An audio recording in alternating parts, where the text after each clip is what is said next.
ನಮಸ್ಕಾರ ಸ್ನೇಹಿತರೆ, ಎಲ್ಲ SR ಟಿವಿ ಕನ್ನಡ ಚಾನೆಲ್ ವೀಕ್ಷಕರಿಗೆ ಆತ್ಮೀಯ ಸ್ವಾಗತ.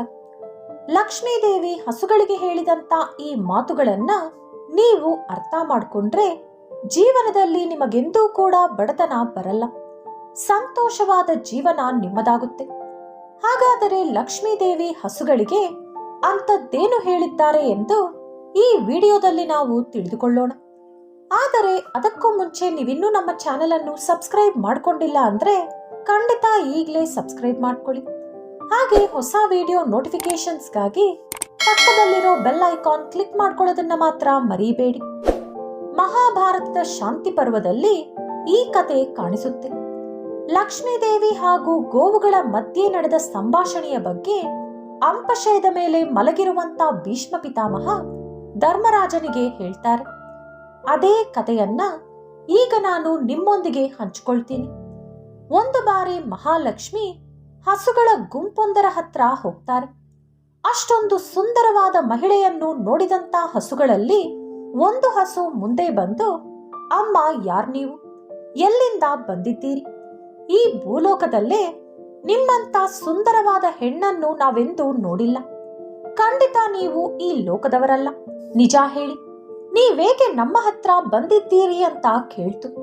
ಆಗ ಮಹಾಲಕ್ಷ್ಮಿ, ಹಸುಗಳೇ, ನಾನು ಮಹಾಲಕ್ಷ್ಮಿ, ಶ್ರೀಮನ್ ನಾರಾಯಣನ ಅರ್ಧಾಂಗಿ. 3 ಲೋಕದವರು ನನ್ನ ಅನುಗ್ರಹ ಪಡೆಯಲು ಹಾತೊರೆಯುತ್ತಾರೆ. ಆದರೆ ನನಗೇಕೋ ಭೂಲೋಕದಲ್ಲಿ ವಾಸವಿರಲು ಇಷ್ಟವಾಗ್ತಿಲ್ಲ. ಭೂಲೋಕ ಬಿಡಬೇಕು ಅಂದುಕೊಳ್ತಿದ್ದೀನಿ. ಏಕೆಂದರೆ ಭೂಲೋಕದಲ್ಲಿ ಆಚಾರ ಇಲ್ಲ, ಎಲ್ಲೆಲ್ಲೂ ಭ್ರಷ್ಟಾಚಾರ ತುಂಬಿದೆ, ಹಿಂಸೆ ಹೆಚ್ಚಾಗಿದೆ. ಮನುಷ್ಯರು ಪ್ರಾಣಿಗಳನ್ನು ಕೊಂದು ತಿನ್ನುತ್ತಿದ್ದಾರೆ. ವಯಸ್ಸಾದವರಿಗೆ ಮರ್ಯಾದೆ ಕೊಡುತ್ತಿಲ್ಲ. ಮಕ್ಕಳಿಗೆ ಒಳ್ಳೆ ಸಂಸ್ಕಾರ ಕಲಿಸದೆ ಚರಿತ್ರೆಹೀನರಾಗಿ ತಯಾರಿಸುತ್ತಿದ್ದಾರೆ.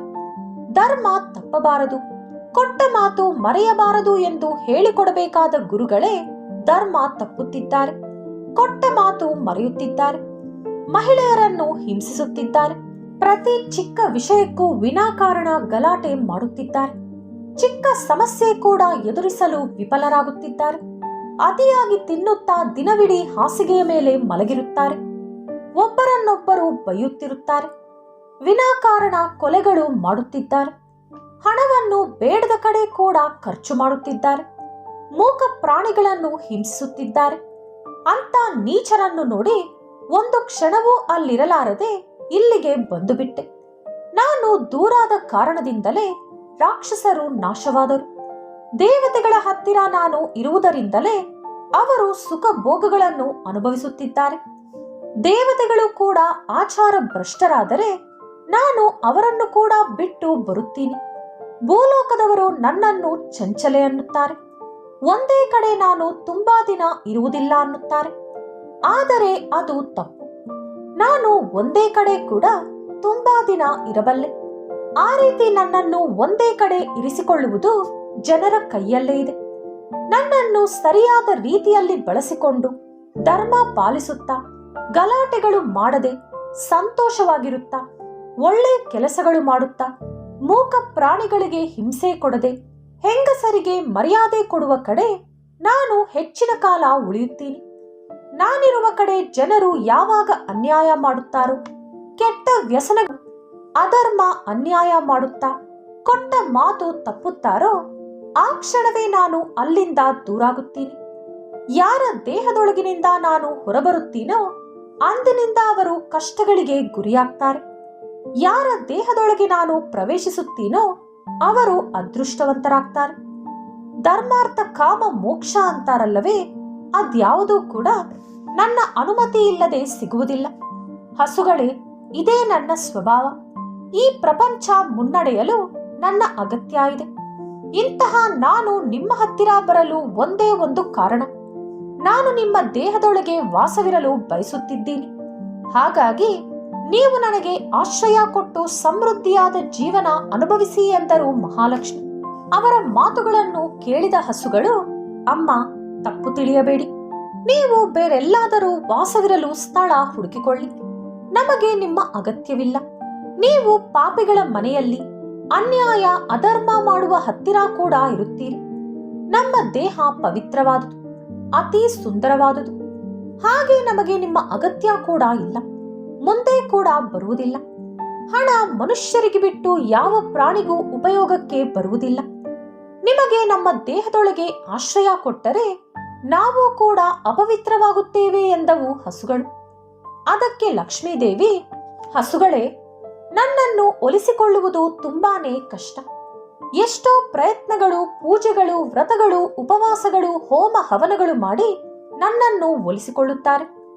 3 ಲೋಕದವರು ನನಗಾಗಿ ಹಗಲು ರಾತ್ರಿ ಕಾಯುತ್ತಾರೆ. ನನಗಾಗಿ ಕಳ್ಳತನ ಮಾಡ್ತಾರೆ, ಮೋಸ ಮಾಡ್ತಾರೆ, ಸ್ವಂತ ಅಣ್ಣ ತಮ್ಮಂದಿರೇ ದೂರಾಗ್ತಾರೆ, ತಂದೆ ತಾಯಿಯನ್ನು ಕೂಡ ಕೊಲೆ ಮಾಡ್ತಾರೆ, ವ್ಯಭಿಚಾರ ಮಾಡ್ತಾರೆ, ಮಕ್ಕಳನ್ನು ಕೂಡ ಮಾರಿಬಿಡುತ್ತಾರೆ, ದೇಶ ಬಿಟ್ಟು ಪರದೇಶಕ್ಕೆ ದುಡಿಯಲು ಹೋಗ್ತಾರೆ. ಆದರೂ ಕೂಡ ನಾನು ಅವರ ಹತ್ತಿರ ಹೋಗುತ್ತಿಲ್ಲ. ನೀವು ನನ್ನನ್ನು ಬೇಡದೇ ಇದ್ದರೂ ನಾನು ನಿಮ್ಮ ಹತ್ತಿರ ಬಂದಿದ್ದೇನೆ. ಆದರೂ ನೀವು ನನ್ನನ್ನು ತಿರಸ್ಕರಿಸುತ್ತಿದ್ದೀರಿ. ಕರೆಯದೇ ಇದ್ದಾಗ ಹೋದರೆ ಅವಮಾನ ತಪ್ಪಿದ್ದಲ್ಲ ಎಂದು ಈ ದಿನ ನಿಮ್ಮಿಂದ ನನಗೆ ಅರ್ಥವಾಯಿತು. ಆದರೂ ಕೂಡ ನಾನೇ ಒಂದು ಹೆಜ್ಜೆ ಇಳಿದು ಬೇಡಿಕೊಳ್ಳುತ್ತಿದ್ದೀನಿ. ದಯವಿಟ್ಟು ನನ್ನನ್ನು ಸ್ವೀಕರಿಸಿ. ನಿಮ್ಮೊಳಗೆ ವಾಸವಿರಲು ಅನುಮತಿ ಕೊಡಿ. ನನ್ನನ್ನು ಬೇಡ ಅಂದವರನ್ನು ಇದುವರೆಗೂ ನಾನು ನೋಡಿಲ್ಲ ಎಂದರು ಮಹಾಲಕ್ಷ್ಮಿ. ಆಗ ಹಸುಗಳು, ಅಮ್ಮ, ನಾವು ನಿಮ್ಮನ್ನು ಅವಮಾನಿಸುತ್ತಿಲ್ಲ, ನಿಮ್ಮನ್ನು ತ್ಯಾಗ ಮಾಡುತ್ತಿದ್ದೀವಿ. ಯಾಕಂದ್ರೆ ನಿಮ್ಮ ಮನಸ್ಸು ತುಂಬಾನೇ ಚಂಚಲ. ನೀವು ಎಲ್ಲೂ ಕೂಡ ಶಾಶ್ವತವಾಗಿ ಇರುವುದಿಲ್ಲ. ಈಗ ನಾವು ನಿಮಗೆ ಆಶ್ರಯ ಕೊಡುತ್ತೀವಿ ಅಂದುಕೊಳ್ಳಿ. ಮುಂದೊಂದು ದಿನ ನೀವು ನಮ್ಮನ್ನು ಬಿಟ್ಟು ಹೊರಟು ಹೋಗ್ತೀರಿ. ಈ ಜನರು ತುಂಬಾನೇ ಸ್ವಾರ್ಥಿಗಳು. ನಾವು ಹಾಲು ಕೊಡದೇ ಇದ್ದರೆ ನಮ್ಮನ್ನು ಕೂಡ ಮಾರಿಬಿಡುತ್ತಾರೆ. ನಮ್ಮನ್ನು, ನಮ್ಮ ಮಕ್ಕಳನ್ನು ಕೊಂದು ತಿನ್ನುತ್ತಾರೆ. ನಮ್ಮನ್ನು ಸಾಕಿದವರನ್ನು ನಾವು ತಂದೆ ತಾಯಿ ಅಂದುಕೊಳ್ಳುತ್ತೀವಿ. ಆದರೆ ಕೊನೆ ದಿನಗಳಲ್ಲಿ ಅವರೇ ನಮ್ಮನ್ನು ಕಸುಬನಿಗೆ ಮಾರಿಬಿಡುತ್ತಾರೆ. ನಮ್ಮ ಕಷ್ಟ ಏನೆಂದು ಹೇಳುವುದು? ಆದ್ದರಿಂದಲೇ ನೀವು ನಮ್ಮಿಂದ ದೂರ ಇರುವುದೇ ಉತ್ತಮ. ಈ ಜನರು ಎಷ್ಟು ದಿನ ನಮ್ಮಿಂದ ಲಾಭ ಪಡೆದುಕೊಳ್ಳುತ್ತಾರೋ ಅದುವರೆಗೂ ಮಾತ್ರವೇ ನಮಗೆ ಗೌರವ ಕೊಡುತ್ತಾರೆ. ನೀವು ನಮ್ಮಿಂದ ದೂರಾದ ದಿನ ನಮ್ಮ ಬಗ್ಗೆ ಯೋಚಿಸುವವರು ಕೂಡ ಯಾರೂ ಇರುವುದಿಲ್ಲ. ಆದ್ದರಿಂದಲೇ ನಿಮ್ಮನ್ನು ನಾವು ಸ್ವೀಕರಿಸುತ್ತಿಲ್ಲ. ನಮ್ಮ ಪಾಡಿಗೆ ನಮ್ಮನ್ನು ಬದುಕಲು ಬಿಡಿ ಎಂದವು ಹಸುಗಳು. ಆಗ ಲಕ್ಷ್ಮೀದೇವಿ, ಹಸುಗಳೇ, ನೀವು ಯಾವಾಗಲೂ ಒಬ್ಬರಿಗೆ ಸಹಾಯ ಮಾಡುತ್ತಿರುತ್ತೀರಿ. ನಾನೇ ಸ್ವತಃ ನಿಮ್ಮನ್ನು ಹುಡುಕಿಕೊಂಡು ಬಂದಿದ್ದೇನೆ. ನಿಮ್ಮ ಸಹಾಯ ಬೇಡಿ ಬಂದಿದ್ದೇನೆ. ಹಾಗಾಗಿ ನೀವೇ ನನ್ನನ್ನು ಕಾಪಾಡಬೇಕು. ನನ್ನನ್ನು ನಂಬಿ. ನಾನೆಂದೂ ಕೂಡ ನಿಮ್ಮನ್ನು ಬಿಟ್ಟು ಹೋಗುವುದಿಲ್ಲ. ನೀವು ಯಾರಿಗೂ ಕೇಡು ಬಯಸುವುದಿಲ್ಲ. ಈ ಲೋಕದಲ್ಲಿ ನಿಮ್ಮಷ್ಟು ಪವಿತ್ರವಾದವರು, ಪುಣ್ಯಾತ್ಮರು ಮತ್ತೊಬ್ಬರಿಲ್ಲ. ನಿಮ್ಮ ದೇಹದಲ್ಲಿ ಯಾವುದೋ ಒಂದು ಮೂಲೆಯಲ್ಲಾದರೂ ನಾನು ಬದುಕಲು ಅನುಮತಿ ಕೊಡಿ ಎಂದರು ಲಕ್ಷ್ಮೀದೇವಿ. ಅಷ್ಟೊಂದು ಬಾರಿ ಬೇಡ ಅಂದರೂ ಕೂಡ ಲಕ್ಷ್ಮೀದೇವಿ ಪದೇ ಪದೇ ಬೇಡಿಕೊಳ್ಳುತ್ತಿದ್ದರೆ ಇಲ್ಲ, ಹೋಗು ಅನ್ನಲಾಗದೆ ಹಸುಗಳು ಈ ರೀತಿ ಹೇಳಿದವು, ಅಮ್ಮ, ನಮ್ಮ ದೇಹದಲ್ಲಿ ಪ್ರತಿ ಭಾಗ ಕೂಡ ಒಂದೊಂದು ದೇವರು ತೆಗೆದುಕೊಂಡಿದ್ದಾರೆ. ಹಿಂದಿನ ಭಾಗ ಒಂದೇ ಖಾಲಿಯಾಗಿದೆ. ಅಲ್ಲಿ ನಿಮ್ಮನ್ನು ಯಾವ ರೀತಿ ವಾಸವಿರು ಎಂದು ಹೇಳುವುದು ಎಂದು ಕೇಳಿದವು. ಅದಕ್ಕೆ ಲಕ್ಷ್ಮೀದೇವಿ ಸಂತೋಷದಿಂದ, ಹಸುಗಳೇ, ನಿಮ್ಮೊಳಗೆ ವಾಸವಿರಲು ಅನುಮತಿ ಕೊಟ್ಟು ನನ್ನ ಗೌರವ ನೀವು ಕಾಪಾಡಿದ್ದೀರಿ. ನಿಮ್ಮ ಸಗಣಿ ಹಾಗೂ ಗಂಜಲದಲ್ಲಿ ನಾನು ಇಂದಿನಿಂದ ವಾಸವಿರುತ್ತೇನೆ.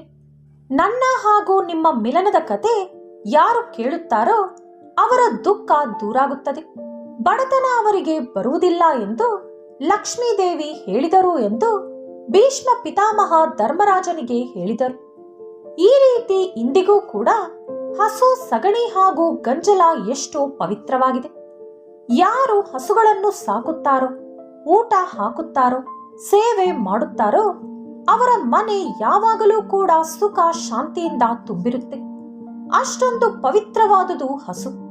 ಈ ವಿಡಿಯೋ ನಿಮಗಿಷ್ಟವಾದಲ್ಲಿ ಲೈಕ್ ಹಾಗೂ ಶೇರ್ ಮಾಡಿ. ಇಂತಹ ಹೆಚ್ಚಿನ ಉತ್ತಮ ಕಥೆಗಳಿಗಾಗಿ ತಪ್ಪದೇ ನಮ್ಮ ಚಾನೆಲ್ ಅನ್ನು ಸಬ್ಸ್ಕ್ರೈಬ್ ಮಾಡ್ಕೊಳ್ಳಿ. ನಾಳೆ ಮತ್ತೊಂದು ವಿಡಿಯೋದೊಂದಿಗೆ ಪುನಃ ಭೇಟಿಯಾಗೋಣ. ಧನ್ಯವಾದಗಳು.